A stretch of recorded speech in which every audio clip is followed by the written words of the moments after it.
Hey everyone, this is from my interview with Greg Hodge, who is running for mayor of Oakland. This segment explains the aha moment where he decided he was running for mayor. I want to know, what was the aha moment where you said, I'm going to run? I would say a couple things, because I've been thinking about this for a long time, as you know. Back when before Ron Dellums was declared candidate for mayor, I was. And there were several of us who, Don White and some of us who were declared candidates, and we deferred to Ron Dellums as the sort of, dean of Oakland politics at that time, East Bay politics. And, but ever since then, I've been thinking about, well, what can I do to contribute to the well-being, the forward progress of the community that I love. I love Oakland. I've been here since I was 22 years old. So I sort of think of myself as an Oaklander, even though I'm a transplant, so to speak, from Arkansas, where I grew up. I feel like the town is my town as well. I love Oakland. I've raised 4 of my 5 children here. My 12-year-old is still being raised here. I have a lot of friends and family. I've been a resident of West Oakland since '92. And in some ways, aha moment, I would say probably 2 things happened. On the personal side, it was becoming a grandfather. I became a grandfather in December. My oldest had her first baby. And thank you. And it changes the way you think about things because, I have children and we've always worked hard on behalf of young people, whether it was on the school board or a founding parent at Elma Day School or, workforce investment board in terms of looking at jobs for young people during the summer. But the becoming a grandfather and thinking about what is the thing I'd like to say that my generation left for her generation, that I want her generation to not be dealing with the same issues that we're dealing with. I would hope that her generation thinks about the sort of rampant gun violence all across America, school shootings, where you have to do, drills for active shooters in schools. I would hope that my granddaughter's generation looks at that as a historical artifact, that they'll look at that as something that used to happen, not something that still happens, right? So that's sort of one part of it. And I did have this moment where I thought about, 20 years from now, I'd like to be having a conversation with my granddaughter and I feel like that conversation can go one of 2 ways. That conversation can go like, Granddad, man, thank you so much for the work that you and Zinni and all these folks that were in your generation did when I was just a baby so that things could be good. That's one version of the conversation. The version I don't look forward to is the version that goes something like, Granddad, what the hell were y'all doing? Like what happened on your watch? Like what was going on? And so I thought about it, sort of like that. And there's a huge government scandal. So that things could be good. That's one version of the conversation. The version I don't look forward to is the version that goes something like, Granddad, what the hell were y'all doing? Like what happened on your watch? Like what was going on?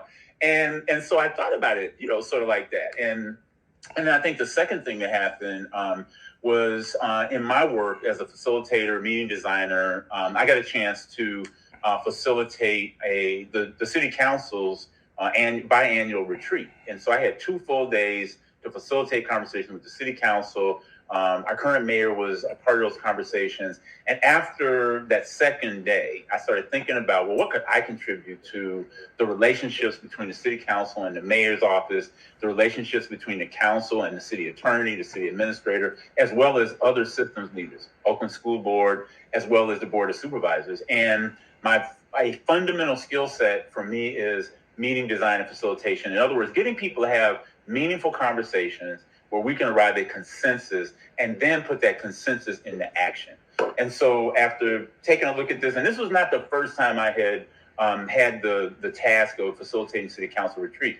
Back when Lynette McElhaney was president of the council, Desley Brooks was on, Larry Reed was still on, that council was a whole lot more dysfunctional and toxic than what we see now. Although some of that toxicity is raising its head now as we see kind of like these last few days of the bit of contentiousness that's happening between some of our current members of council about these proposals around how do we get to more policing. So after some thought and after I talked to a few people about it, I'd already been thinking about it, but I hadn't made any firm decision. kind of came to the decision that I would offer myself in this way.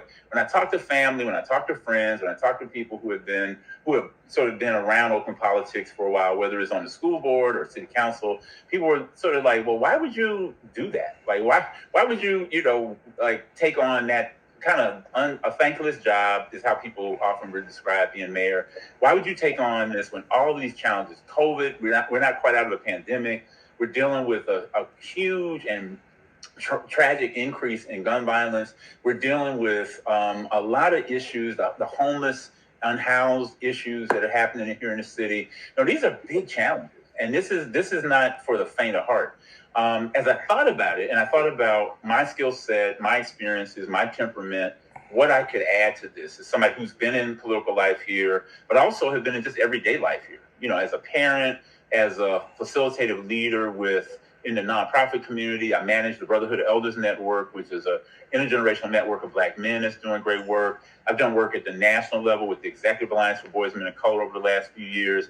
I've been a policy advocate, so I've been a part of Oakland Fund for Children and Youth at its inception, was the first director of what's now Oakland Thrives, was in a position to sort of think about what happens in programs. I was the first Freedom Schools director here, a program that's continued over the last almost 25 years. I've been a healing practitioner as a minister, as a circle keeper, as a musician and an artist in this community, as a community attorney. So I've got a range of experiences that it would inform any leadership that I would take here in Oakland. And I feel like, at a fundamental place, I love Oakland. I don't like it when people talk poorly about Oakland.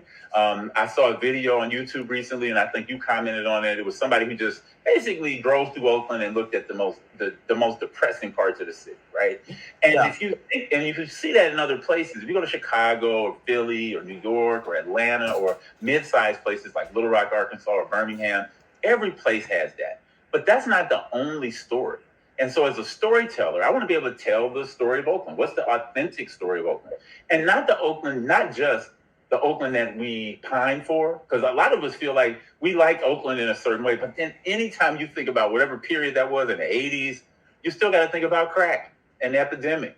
In the 90s, leading into the early 2000s, 2012, I think was the highest rate of homicides in the city as one marker of our health and well-being. But at the same time, our story is the story of artists. Our story is the story of activists. Our story is the story of a beautiful place. I mean, this is one of the most beautiful cities in the country. Yep. And so for me, I feel like all of those things that kind of came together. I think the impetus around wanting to serve has just been part of my history. It's been part of how my parents raised me and what I've tried to do and what I've tried to share with other people along the way. And so all of that sort of came together to say, like, let's do this.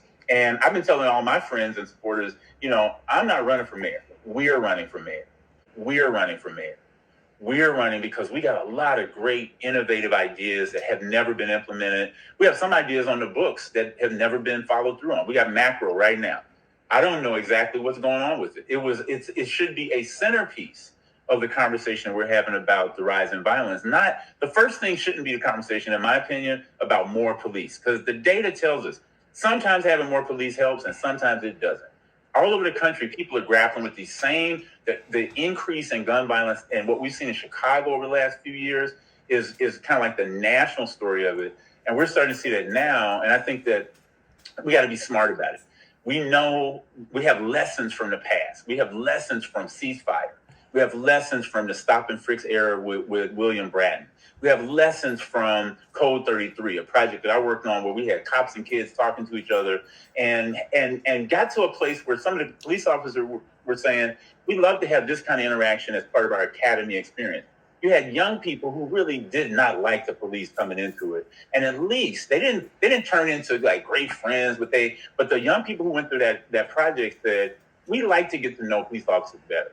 And there was one cop in particular who was African-American, relatively young. And it was a hard conversation, but also had fun. And we did a little bit of role playing. And so he gave his badge and his lavalier to a kid. And he said, okay, you're going to be the cop and I'm going to be the kid. And we're going to play out the interaction that a black kid has with a black cop in Oakland often. And so it was kind of funny and fun. But that police officer who grew up in Oakland said something really interesting, Zenny. He said, I became a police officer because when I was a kid, I heard Huey P. Newton say we needed to police and defend our own communities. Now, you know how you hear things differently depending on who you are, right? That person, he heard that as not the activism of the party and the push and that push around like we should defend our community as citizens, but he heard it as I should work for the police department and police my community in a way that humanizes Black people, that humanizes Latinx folks, that humanizes everybody in Oakland and enforce the law, not become judge and jury on the streets of Oakland. And so I just think that a lot of what I've had the opportunity and the honor to learn in Oakland really prepares me for this kind of challenge, and I'm not stepping away from it. And should the voters decide that, you know, that's a good job for me, it'd be great. Somebody the other day asked me, because they didn't quite understand the process, he said, I heard you were interviewing for a new job. And I said, yeah, 70,000 people. And so, you know, who vote. And so it is really up to the voters, for us as members of this community, as folks who live in the town, to really make an informed decision. Who really has the experience, the skill, the temperament, and not just give a great speech, but people who are willing to work really hard at some of the intractable problems that we have. And I think I'm up to that challenge. I just have a question. That's Greg's answer. So for the rest, folks, click on the link below and subscribe to Zenny62 and bookmark oaklandnewsnowblog.com.